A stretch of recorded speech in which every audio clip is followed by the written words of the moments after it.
All right. Well, one, want to thank everybody for joining us today. I know this is a very intriguing topic and something that we've been hearing about from clients of ours going through an exit, preparing for an exit. And we wanted to facilitate a conversation, not just around the financial aspects of exiting a business, but about the emotional complexities and how to emotionally prepare for such a meaningful change in one's life. And so I thought it would be great to bring on somebody who's truly an expert in this arena, somebody who helps individuals, CEOs, entrepreneurs, and guides them through their exit from a life balance, life purpose, and emotionally stable standpoint.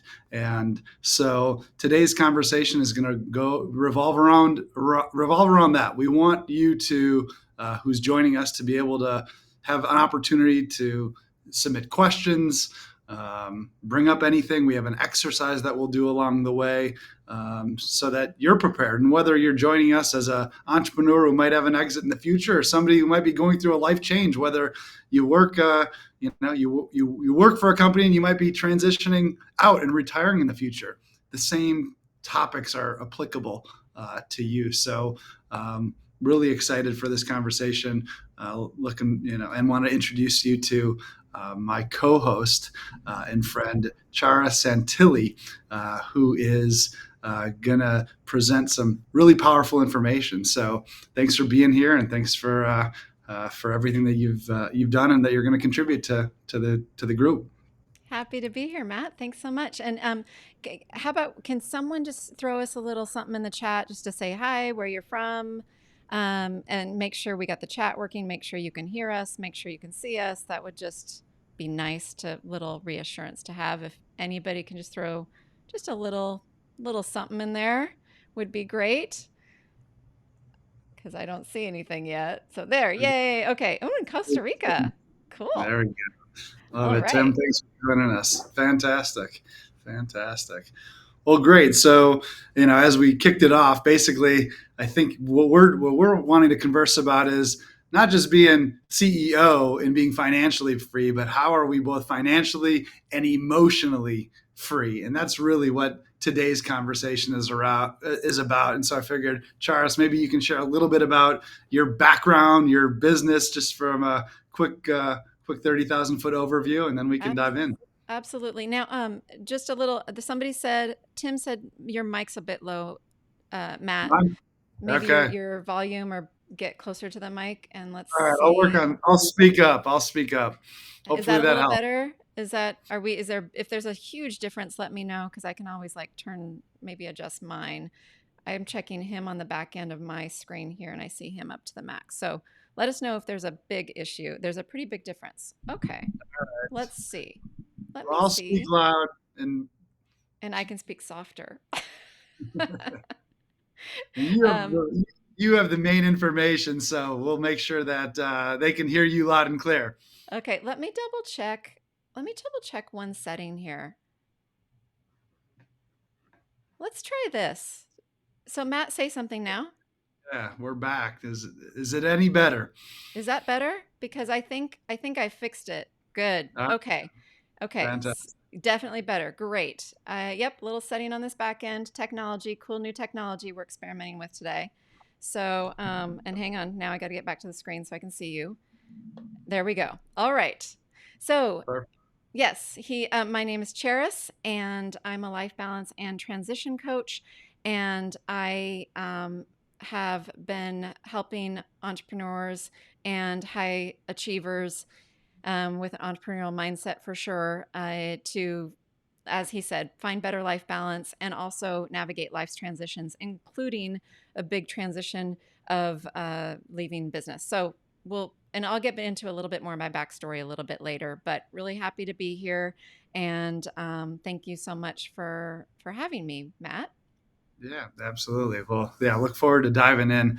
And so, yeah, as we go, perhaps we can go to slide 4 and start this conversation, because I think what as an exit planning advisor, speaking with clients, speaking with friends in the entrepreneurial community, what we see happens so frequently is that business owners, they have this vision, about what their exit may or may not be, what life that might have. Maybe they're sitting on the beach somewhere. But what happens is that, and this is, data fact, 75% of owners deeply regret selling their business within a year of that exit. And it's not just they're mildly bored, they deeply regret that sale. They wish that they never did it, and it's not about the money. And so, I'm curious from your standpoint, like what's going on? What is going on? What is the disconnect, and what are they feeling like? What are they experiencing that you've seen? So, first of all, I think our culture and society has created this fantasy for us. And I chose this picture on purpose because this kind of is the epitome, right, of what's out there, of our kind of glorified retirement vision. And so we've got this illusion of what we're, and we've also got this work hard, you know, blood, sweat, and tears to create your business, grow your business, and then retire. And that's great. And as entrepreneurs and business owners, we have something in us that loves to do that. And yet, what's so sad is that we don't want to get to that retirement moment and then have some other problems come up. So here's what I've found: literally, words come out of clients' mouths, after selling, and feeling lost and blah and bored, low energy, feels like a nobody, guilty not working, and feeling without purpose. And the like a nobody too, like for example, not getting the constant texts and emails and invitations to sporting events and community things. I mean, there's so much that is impacted. There's, of course, not hearing from the actual employees because there's no longer you at the helm. So there's no reason for them to be bugging you about things. That's kind of a big shock. And then there's also this extended thing that you were the business owner and you got this attention for various things. So that really can add up to leaving someone feeling very depressed and a shock to the whole system, you know? And I know you've seen that with some of your clients as well. And what we have found is that the experience of a business owner, and I'm sure many of you here can relate to this, your business is your baby, your business is your passion, and your business is very personal. And there's some part of that that I'm sure you could probably can relate to because that's the common theme, and that at least 75% take to an extreme where it ends up being this shock to the system when you kind of fall. It feels like you just fell off of a cliff at the end at the sale time. So that's what I've found in a nutshell. Yeah, no, it's sad and scary to think that one of the best times turns into something that's deeply difficult, and wants people to go back to the way it was, as opposed to this new possibility and this new future. So I know that you're going to talk a little bit about like what we'll walk away with, but like, you know, yeah, maybe from the starting point, like why is it so hard? Why is it so hard for people to find their way after their exit, and why are they deeply regretting that decision? Okay, let's go there. So, but first, let me give you a little bit more of my backstory so you all can understand a little bit more about me. My first experience with entrepreneurship and business ownership was with my family, my parents.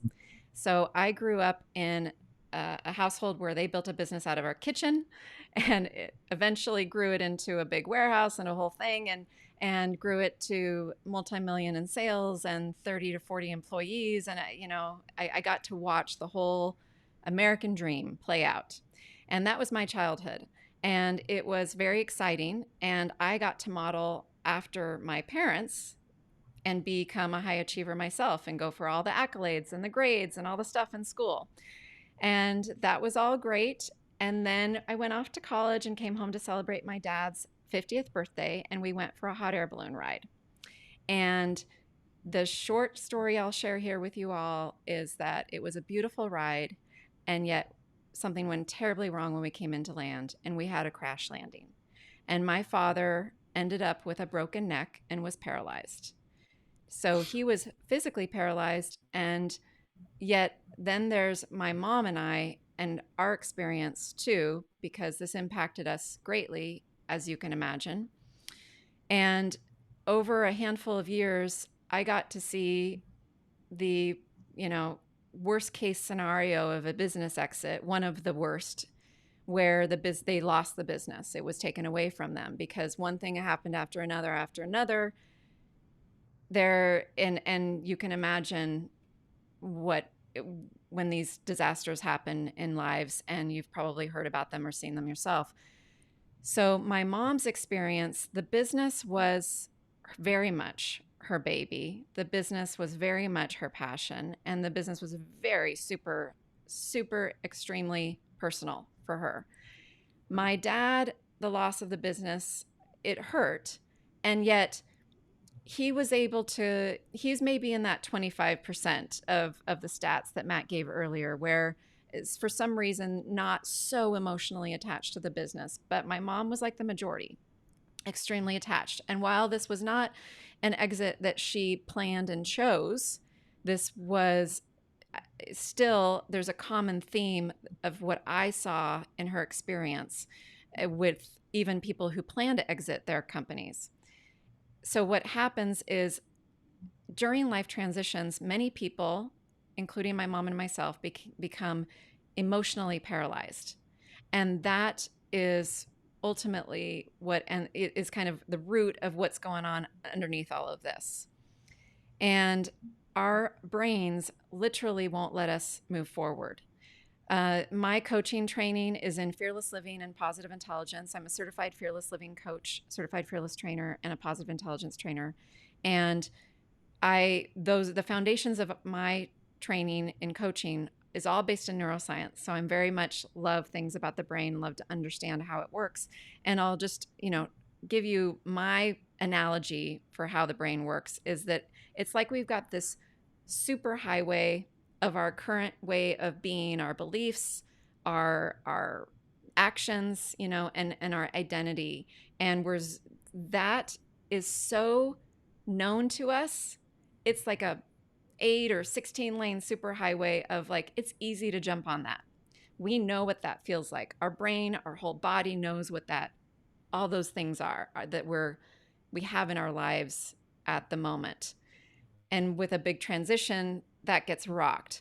But basically, what I've seen is that our businesses represent very much control and success and relevance. And our society connects those as well. And but if you want to talk a little bit to this, Matt, too, this whole concept of how we get kind of tied up with our business and our role and our purpose, and what I saw with my mom and what I've seen with clients, and is people get this all kind of meshed together and wound up together and as if it's one thing. And that in there is a big part of a culprit for why they feel so miserable, the 75% after selling. Yeah. No, absolutely. I mean, we hear the same things, or like the business is their identity. It's where they've spent, you know, so much of their life. And I just read an article recently about how some hedge fund manager, over the last number of years has slept 2,000 nights, like in his office. Like that's all consuming, that purpose, the role at that company, to do something, to create something. And so the thought of, leaving that, which might create new beginnings, but it's a complete departure in something that in many cases people just haven't spent time doing the work to figure out what that next phase, what that next transition is. And so you talk about purpose, and we think about our business as our purpose. So I'd be curious, like how do we unpack what purpose is when we think that our business is our purpose, or our being the CEO, the caretaker for all of our employees, the person responsible for 40, 50 people. Like, is that really our purpose? And what is this? How do we unpack this? So, first of all, it's not, and yet it feels like it is. So Mm, that's where the challenge is ultimately that superhighway concept, and we're zooming down. This is what it feels like. Our business is our purpose, and exiting the business means we're exiting the purpose for many people. Now, for some who plan ahead and do more work and can separate some of these things out, those are the people that will end up in the 25% of the group that don't feel miserable and lost and depressed and like a nobody.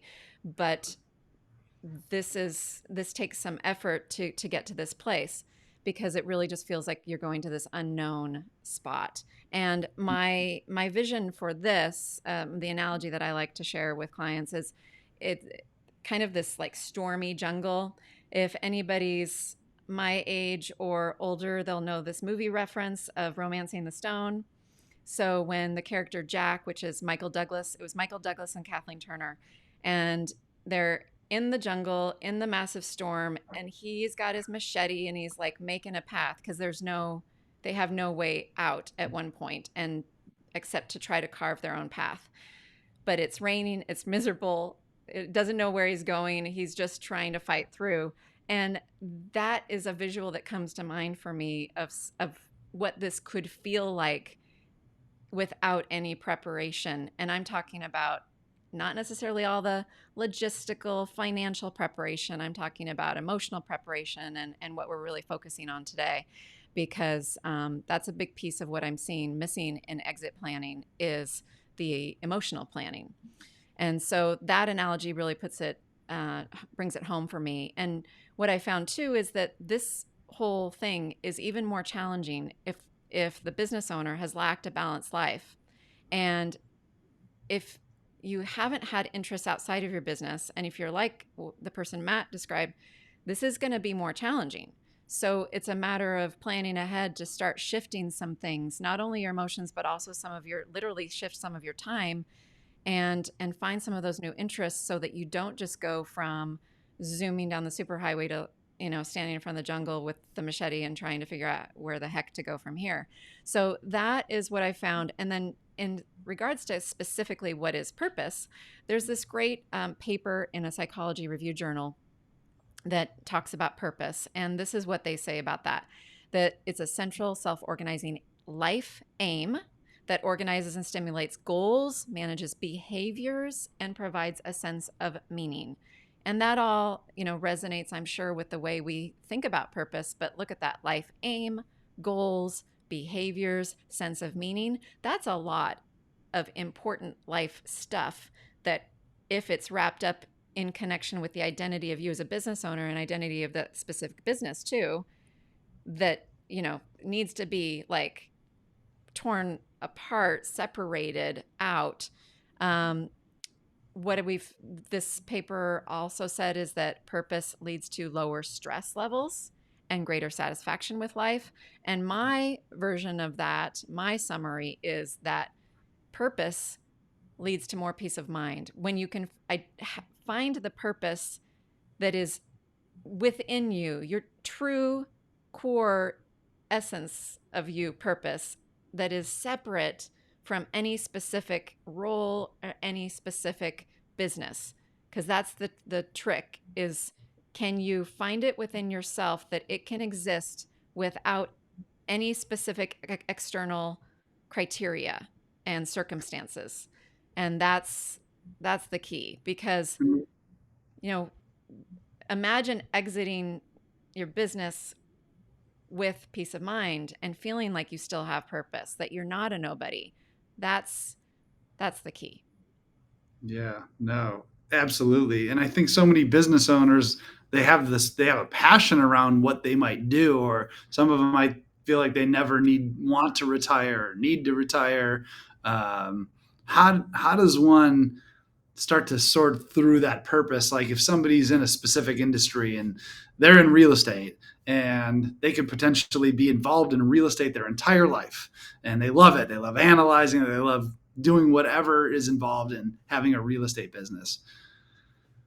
Is it possible for their purpose to still be aligned with that passion, even if they are completely, if they completely leave the business? Or is it, are they still going to have that as a part of them, going forward, um, in I some way, think shape, or form? I think it depends on the person. So, Mm-hmm. like, let's say if someone really was passionate about real estate, well, there could be different ways to include that in their life in their next chapter. So whether they are moving from one business to a new business or they are going for quote unquote retirement and whatever that's going to look like for them, if they don't want to be running a business, but they still want to be playing with the passion of real estate and have, spend more time on their own properties or their, look and explore how to help maybe their kids with some of their stuff. There's possibilities in all sorts of avenues. Someone could become a teacher part-time and train people, develop a course, volunteer and help other people in that world in some way. Like there's write a book, start a podcast. Like there's a lot of ways you can do things, but the the sneaky thing underneath it all is like what is driving that. Are they keeping busy for busy's sake? Because what I forgot to share earlier about my story, I dove into my mom and her part of the her reaction to the accident. But my coping mechanism, well, and actually I didn't even tell the rest of that. I just realized she ended up turning to alcohol because of how devastated she was, which eventually a couple decades later took her life. The Her liver gave out, and that was that. My coping mechanism was busy, to go busy, busy, busy, ambition, amp it up. And I think that mine is probably pretty common out there of, workaholics. It's praised in our society, especially for business owners and entrepreneurs, to work hard and go for it and put in those hours and all those things. And it is an addiction that is like patted on the back, unfortunately. And I think that that also can be a sneaky place for business owners because I think a lot of people are like how I used to be. And a lot of my clients are that way too, where we're working to uncover why they're working so hard. And for a lot of people, they're finding, like I did, that it was because I was afraid to feel my feelings. Yes, I had a passion and had an ambition, and like that's never going to go away because I'm an entrepreneur and it's part of just the way I came into this world, I believe. But I there's also something where I was covering up some things that were uncomfortable for me. And so I think that is something that people have to be willing to face. Are they willing to get in there and see what's underneath this all? Because and I hope you are. I hope everyone, as many people as I can come in contact, will become willing to do that because life can be so much better once you do. It's kind of like thinking of as a little kid looking under the bed to make sure there's no monsters under there. I mean, once you look, it's not as scary as you think, but we've got a whole chunk of our brain that's trying to keep us safe, keep us on that super highway that it knows that is everything about our life at that moment is keeping us alive. Let's just stay there. Let's not explore the feelings we've buried. Let's not explore why we're so freaking busy all the time with our work. So, yes, it could be good for a person to find a new way to have that passion, and it also could be covering up some stuff. No doubt. And I know that we'll be talking in a second about some of these emotional things. In a couple of slides here, you talked about just the business owner that lacked balance, right? They might be they might have a family working, they might have a family and their kids take a lot of their time. They might not have a lot of personal time. They have a lot of time spent in their business or perhaps shuttling their kids around from activity to activity, which I can attest to. So how, we want to give as much time to prepare for this as possible. What should, how should business owners be finding some additional things, not necessarily the introspection, like what should they be doing now to open up their time, or how should they be spending their time differently as they prepare for what might be a big change in the future? Are there things that they can start doing now? um, So I think that one I barely touched on, but I want to bring attention to it, is to, as far in advance as you can. And I mean, many of my clients are not looking to sell their business or stop being a business owner anytime soon, and they're more in kind of midlife zone, and they're just wanting to shift from um, being so busy to feeling better inside and feeling more balance inside. And it's kind of like getting that head start, because they're going to be the ones that are going to probably be able to be in that 25 percentile.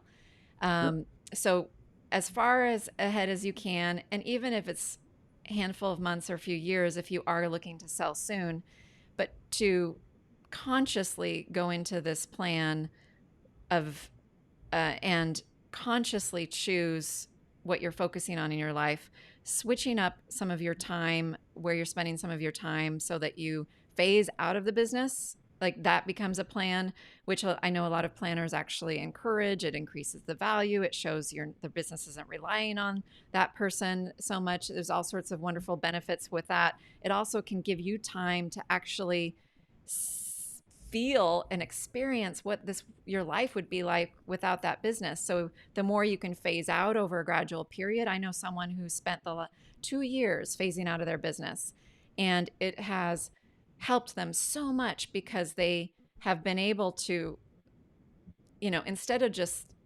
uh, walking and suffering as they've realized they've fallen off the cliff, they're able to kind of navigate and carve the new path, and not just go from 60 to zero in a heartbeat. And what I like to say too is that I like the idea of embracing a new CEO role. And you can do this at any stage of your career. And even if you aren't a CEO, the concept of this for your entire life, to become your own chief emotional officer of your life.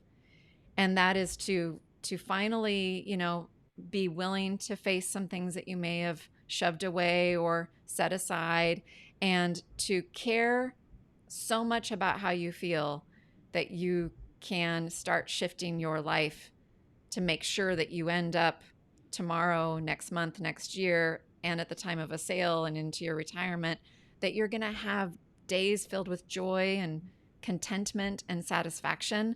I mean, happiness is great, but like my big goal these days is I want to feel the most calm, content, and satisfied in my life that I possibly can, more hours out of every day. And I want to do that now. And I want that to be like forever my thing.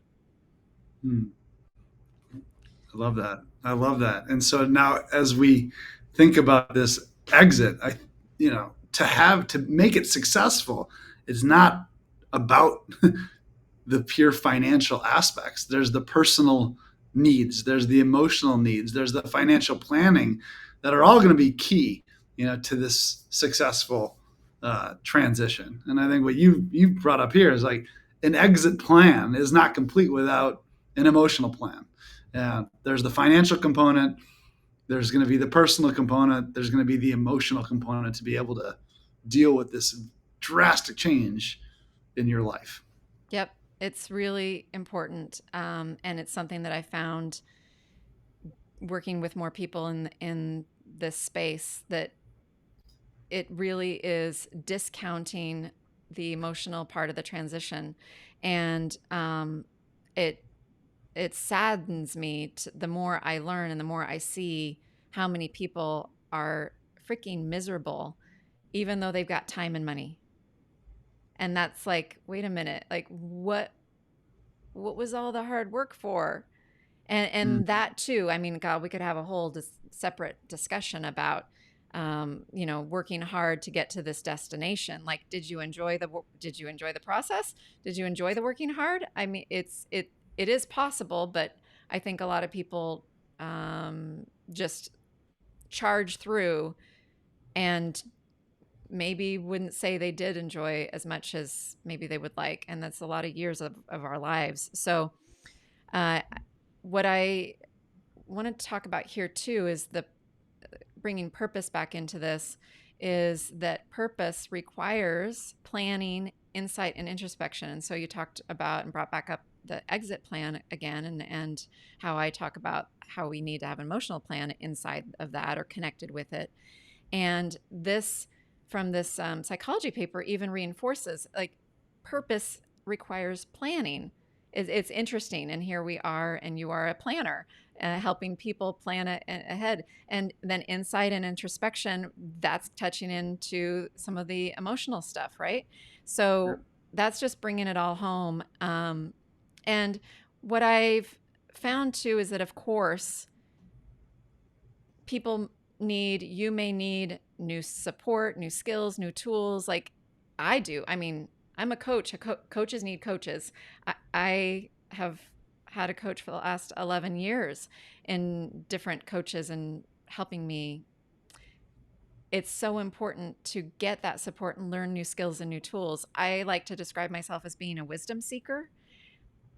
I am constantly reaching out, learning, listening to audiobooks and podcasts and things to learn new ways that I can navigate my life and enjoy this journey more. And every year gets better and better. And it's exciting. As I like to say, when you get older, think of your age as levels. So, like, as we level up, um, I really want people to not be afraid to reach out and get the support that they need to navigate these transitions, so that they can really enjoy this rest of the journey, like from today. Enjoy from today, however long this journey is going to be for you. For sure. And so for somebody, let's say, that hasn't done a lot of inner work or introspection, they've had their head down, grinding, running their business, like, what are some of the ways that they can get comfortable with this this inner work, or this introspection? Or is it something that will never be comfortable, that they just need to embark on? That's a really great that's a great point you just brought up. So when people talk about comfort zone, it doesn't mean that things are comfortable for us. It's just the way our life is now, like that superhighway concept. It's just your brain is trying to keep you with everything that the way your life is now, and that's your comfort zone. But your comfort zone in your life is not necessarily things that are comfortable for you, or that like is the your ideal life. Like, you may want your life to be different, but we've got a whole chunk of our brain that is like stuck in keeping us there. So even if we want to do something simple like drink more water in a day, if it's breaking us out of our normal routine, it's like, no, you're fine. You're alive. Everything's okay. Just keep doing what you're doing. So when you're talking about a big thing like this, when you think about some of the small stuff we have trouble with sometimes, um, like that example, maybe that's not one for you, but just to show, I'm sure you have. Everybody here probably has some seemingly simple small thing that they can't quite get themselves to do, that they know they should do and could do, and they just aren't doing. So imagine a bigger transition. Imagine digging in and learning more about your emotional stuff. It's probably not going to be comfortable. And yet, I can tell you the other side of the work, once you start doing more of that work, brings a more comfortable life. So kind of get comfortable being uncomfortable, I guess, is a tip, I think. And how this would show up is that if people started including a coach, somebody like me, there's a ton of coaches if I don't resonate with you, but include a coach or somebody that can have this kind of support on your exit planning team, and start exploring activities way early on, even if it's a decade or two out, that are outside of your business that you enjoy, so that you don't have your business be the end all be all of your life, and significantly lessen your time in the business the closer you get to leaving it. even if you're moving on to a new, whatever you're moving on to, but significantly lessen your time in that business. And ideally have it be like, give yourself kind of a runway, to land and have enough time to really start shedding those hours and delegating and giving it up emotionally and logistically, all of that stuff. If you can plan a couple of years, awesome.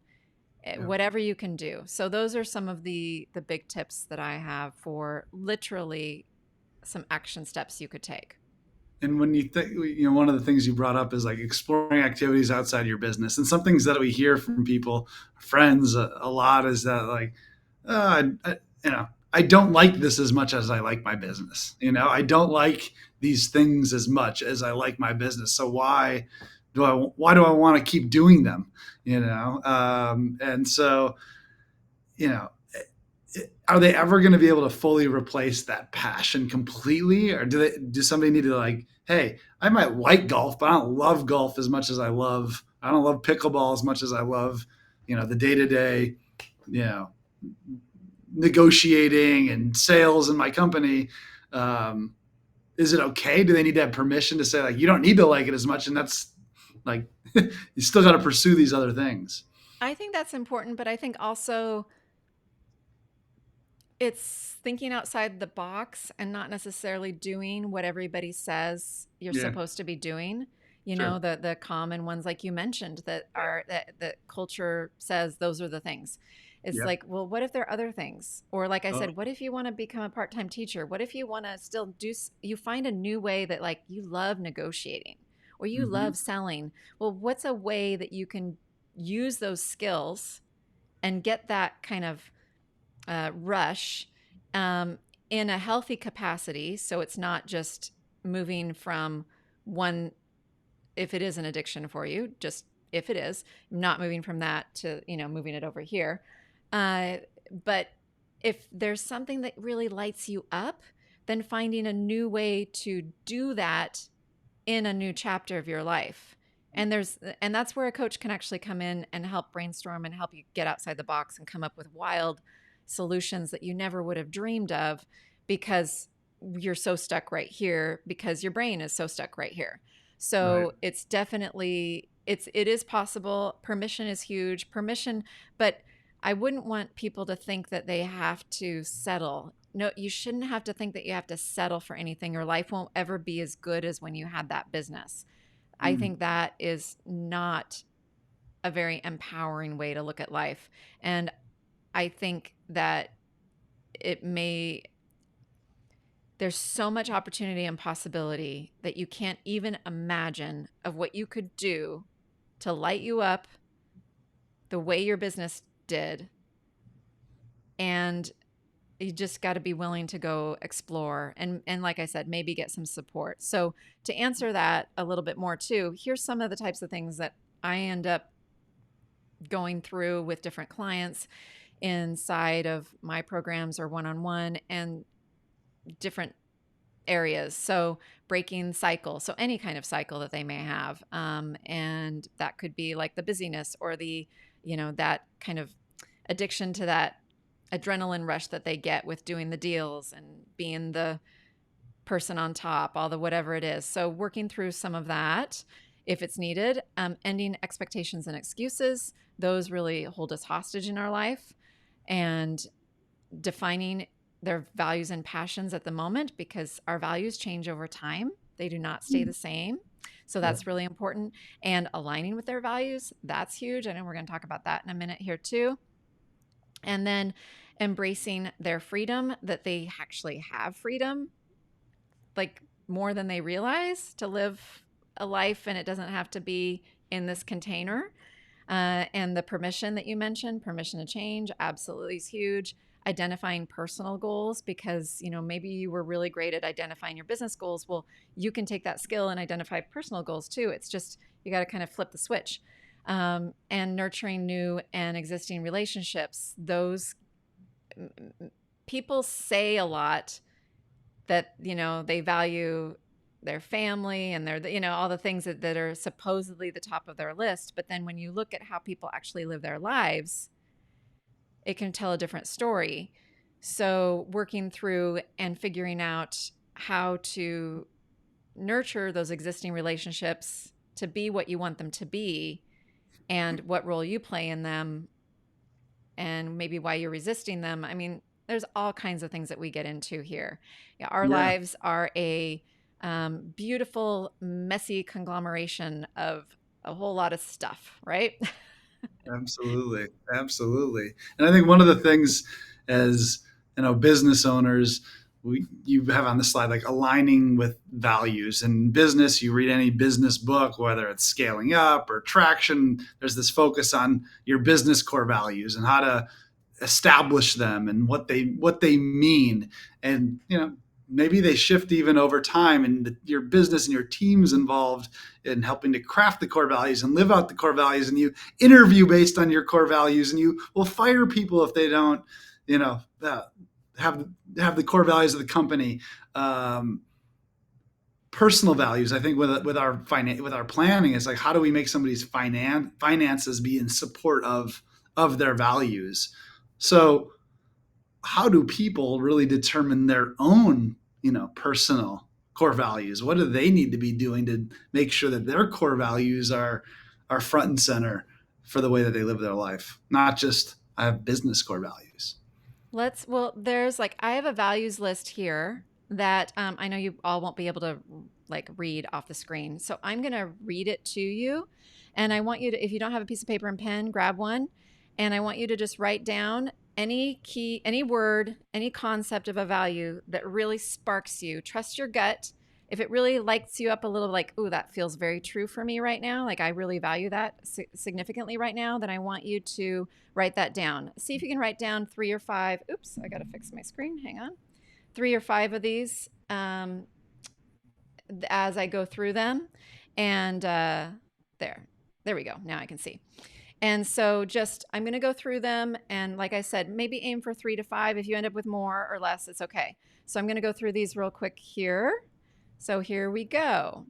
Accountability, accuracy, achievement, adventurousness, altruism, ambition, assertiveness, balance, being the best, belonging, boldness, calmness, carefulness, challenge, cheerfulness, clear-mindedness, commitment, community, compassion, competitiveness, consistency, contentment, continuous improvement, contribution, control, cooperation, correctness, courtesy, creativity, curiosity, decisiveness, dependability, determination, devoutness, diligence, discipline, discretion, diversity,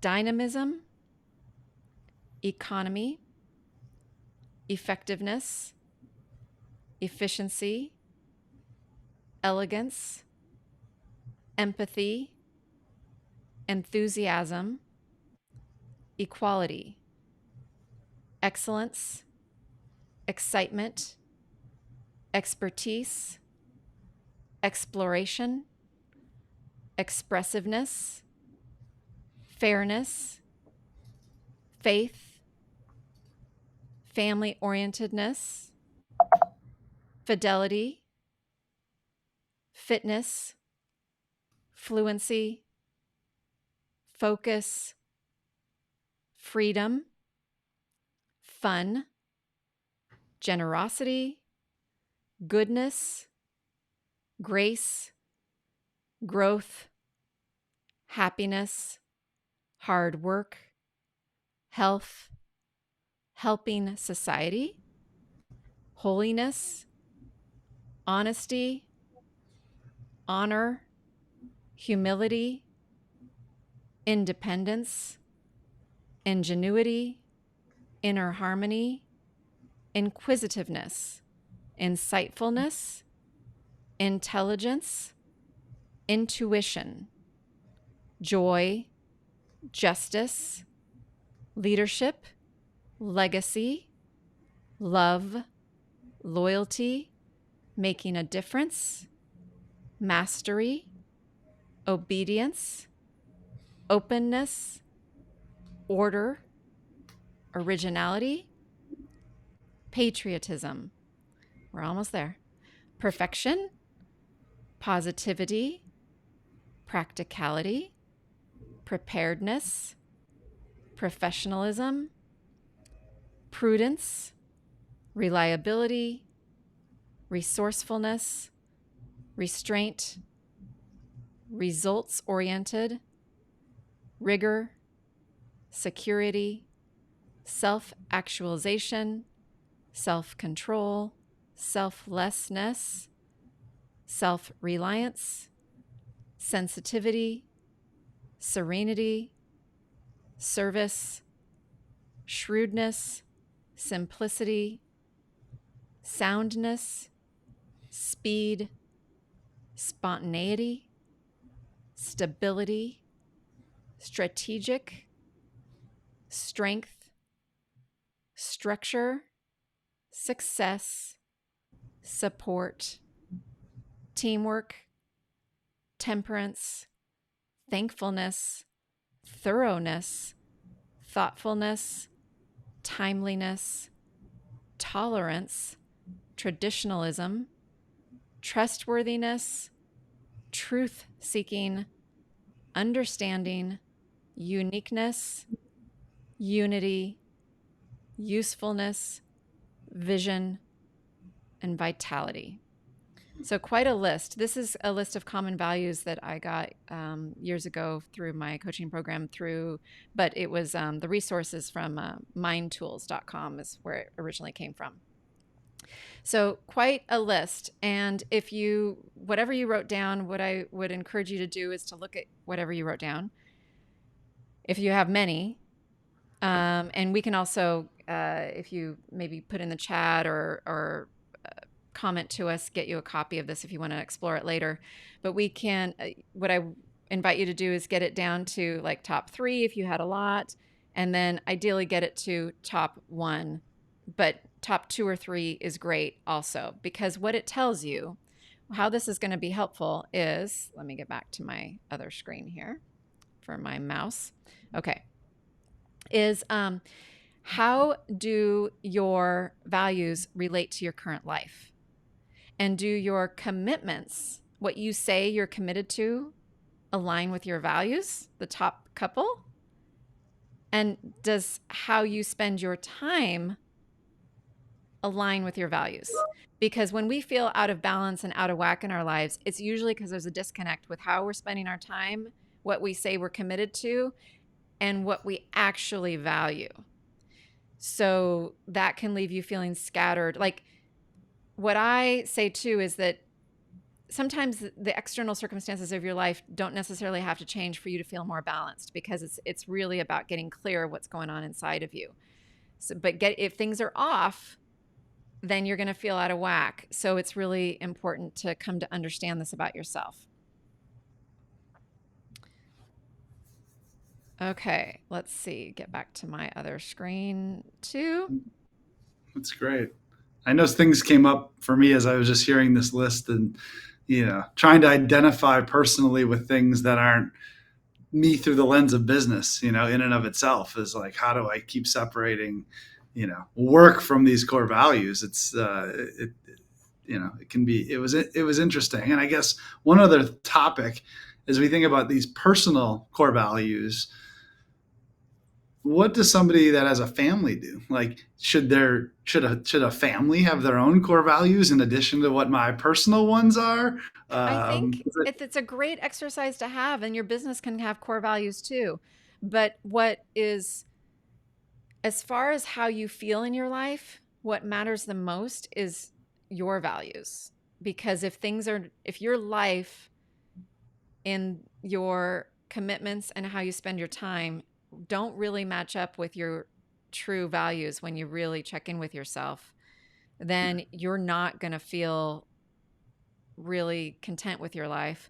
And you're probably not going to bring the best of you to your family.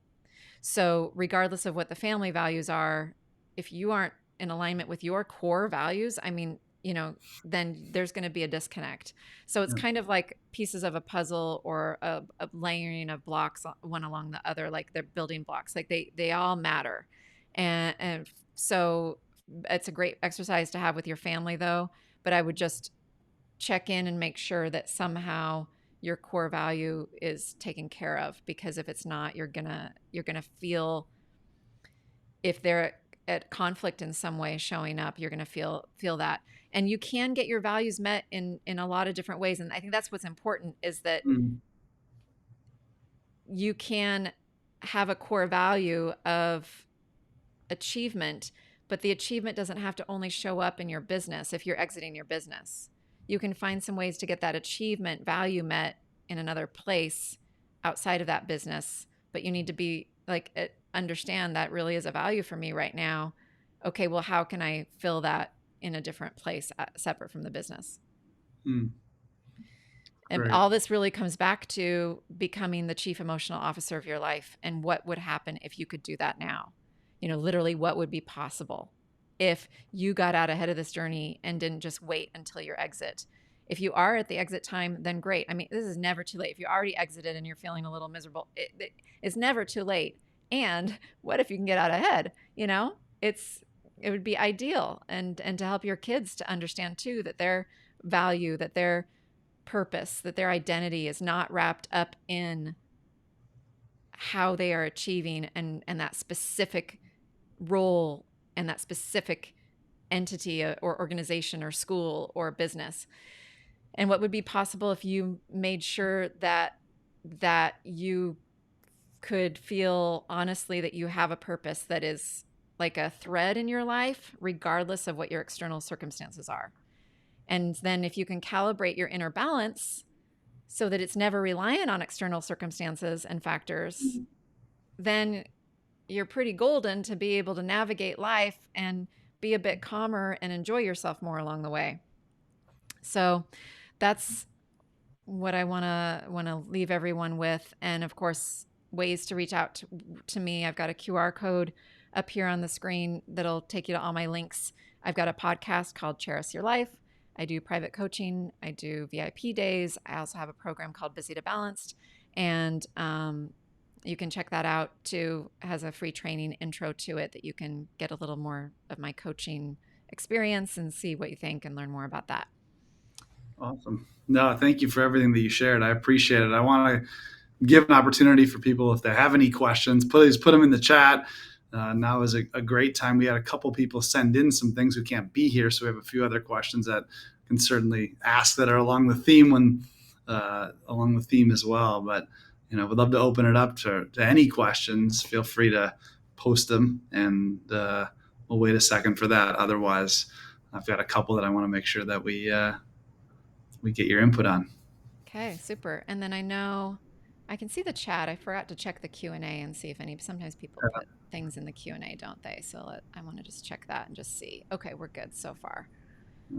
Great. So obviously you're a resource. One of the questions that we had, we have a client that's going through an exit, and as they're thinking about the drastic change, like what are all the resources out there, right? They have their tax advisor and the tax planner and estate planner, and they're working with us.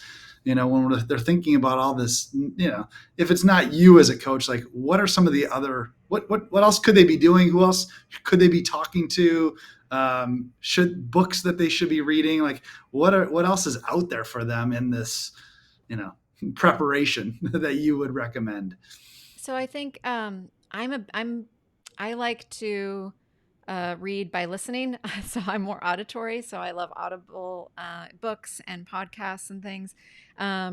So for me, one of my favorite current podcasts is Mel Robbins, Melrobbins. She brings in a lot of cool experts and about all kinds of stuff in life. It's a big, broad sweep, but it's all about all kinds of things, and there's a lot of stuff around emotional stuff. So she's kind of one of my favorite go-tos that I've been following personally. And she's had a top-ranking podcast for since she launched back about a year ago, I think it was. And in general, though, to look for what works for you. So if you're a reader, find some things to read, whether it's blogs or books. If you're a listener like me, find some podcasts and books and expand your horizons. And to be honest, I would say trust what jumps out at you. Like there was a book that led me down a whole path that that I not necessarily is answering this question, so I'm not going to bring it up. But the point of my story is, a while back, it was just something that struck me. I just happened to see it. It was like a suggested title on my Audible. It struck me. I don't often just click on the one suggested to me, but I trusted. I went and read, and I was like, "Oh, this is intriguing," and I like dove in, and it led me down this whole thing of cool stuff that happened and people I met through the it. So, point being, trust yourself. If something pops up, if you want to go explore podcasts and explore books and whatever, and then trust, because I personally believe that trusting in that, your gut, your inner compass, your intuition, whatever you want to call it, however you consider yourself spiritual or not, but trusting in there's something in you that knows what you need, that is really important. So that is my actual biggest tip, is because I wish I would have trusted myself like many years ago instead of constantly looking for someone to have the perfect answer. Just trust that this thing, this person, this coach, this book is the best next step for me. Great. That's great. Love it. I love it. And anything that we didn't ask that we should have, or that they should have? Any last things to share? I don't think so. I I did a podcast recently about there's a question I asked myself when I was actually facing a big business decision, and it was involving an exit too, actually, for myself. And it was to fast forward and imagine that, like, 6 more months that I've have like as this human being here in this experience. And at the end of that time, if I were to look back, what would I regret or not regret doing? And I've really tried to live my life that way since I've made a lot of shifts and done a lot of personal work in this last decade. Um, and that, and and knowing that trusting that no matter what, I'm going to be okay, but I've got to follow what lights me up. Because if I'm miserable or something doesn't feel right, I've got to take that as a sign. No emotions are bad. No emotions are bad. They're all just signs for us. Think of it as like street lights. They're just telling you things. They're just information. And but you can jump on them and you can go for a ride, and you can have a real crappy life experience as you do that if you take certain emotions for a ride for too long. Or you can be willing to learn how to process them in such a way that they can kind of move through you and get out of your body and get out of your mind and your experience, and let you move on without just shoving them aside. But I know that that can be a little intimidating and scary at times. But I'm just telling you, it's amazing if you go for that journey. Love it. Love it. Well, I can understand why you're a fearless coach. So thank you for contributing and for helping to put this together for everybody. I really appreciate it. Love the conversation. Look forward to continue, having another one. I know that there's some other topics that we can continue to go deep on. So thank you very much. Great to be here, Matt. Thank you so much for this. This was a really fun format. I enjoyed this. Absolutely. Absolutely. Wonderful. Well, have a great rest of the day, everybody. Feel free to reach back out to either of us if you have any questions or you want the values list. Happy to be a resource in any way as you all move forward. So enjoy the rest of the week and take care. Thank Bye, you. everybody. Bye.